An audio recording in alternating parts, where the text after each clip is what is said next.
بسم اللہ الرحمن الرحیم۔ اوور کوٹ سبق ہے اور ان کے مصنف کا تعارف ہے جو آپ تشریح میں لکھیں گے۔ افسانے کی آبرو کہلانے والے غلام عباس کا شمار چوٹی کے افسانہ نگاروں میں ہوتا ہے۔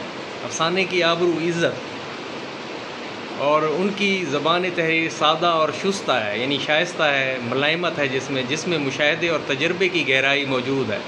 میں نے پہلے ہی کہا تھا کہ یہ ان کے اوپر اپنا بیتا ہوا ایک افسانہ ہے کہ یہ جا رہے تھے دوستوں کے ساتھ تو ایکسیڈنٹ سے بچ گئے، تو پھر انہوں نے یہ لکھا تھا۔ ان کے ہاں موضوعات کا تنوع ملتا ہے، قسم قسم کے، رنگ رنگ کے۔ زندگی کا عامیانہ پن، معاشرے کے کھوکھلے پن اور خود فریبی جیسے موضوعات پر بہت لکھا ہے۔ اس میں بھی مطلب منافقت، ٹھیک ہے، سنوبری، ان چیزوں کے اوپر لکھا ہے۔ انداز بیان میں حقیقت پسندی اور اختصار ہے، طنز کا پہلو نمایاں ہے، لیکن اصلاحی مقاصد کے لیے نظر آتا ہے کہ انسان جیسے باہر سے ہو ویسے ہی اندر سے ہو، اندر اور باہر ایک ہی ہونا چاہیے۔ وہ افسانے میں کردار نگاری، منظر نگاری اور واقعیت نگاری جیسے اوصاف برتنے میں کمال رکھتے ہیں۔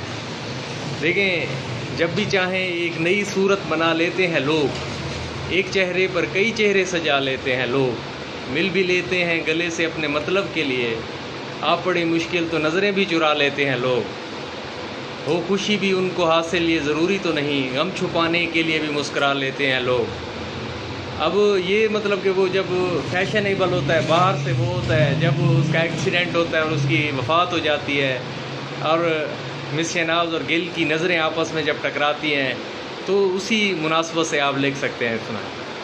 اچھا، پھر دیکھیں سلسلہ روز و شب نقش کے حادثات، جب لاری اس کو مال روڈ کے اوپر ہٹ کرتی ہے اور میکلوڈ روڈ کی طرف مڑ جاتی ہے تو سلسلہ روز و شب نقش گرے حادثات، سلسلہ روز و شب اصل حیات و ممات، تجھ کو پرکھتا ہے یہ، مجھ کو پرکھتا ہے یہ، سلسلہ روز و شب صرف ہی یہ کائنات۔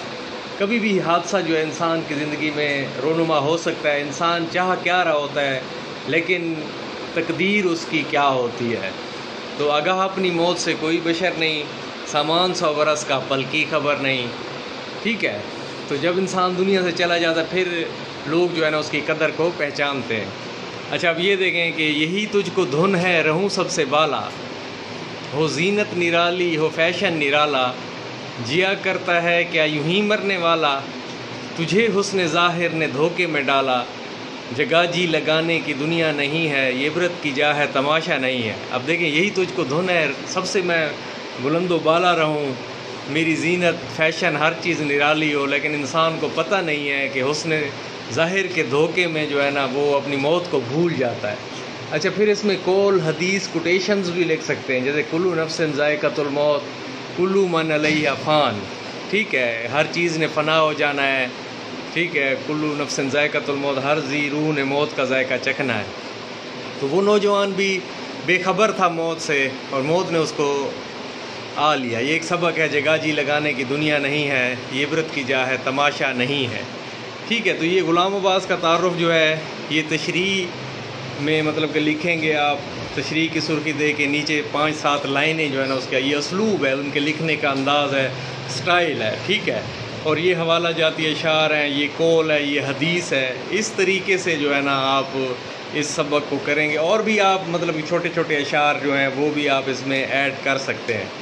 تو اسی طرح ہر سچویشن کو بنانا ہے پہلے خود سے، ٹھیک ہے، اور پھر اس میں جو ہے نا یہ اشعار اور یہ چیزیں جو ہے ایڈ کرنی ہے، ٹھیک ہے۔ یہ کیونکہ یہ 15 نمبر کا سوال ہوتا ہے، فرسٹ ایئر میں سب سے امپورٹنٹ سوال جو ہے نا یہی ہے، ٹھیک ہے۔ تو اس وجہ سے اس سوال کو خود بنانا ہے، سچویشن اوپر سے کریٹ کرنی ہے اور پھر اس میں یہ اشعار اور چیزیں لکھنی ہیں۔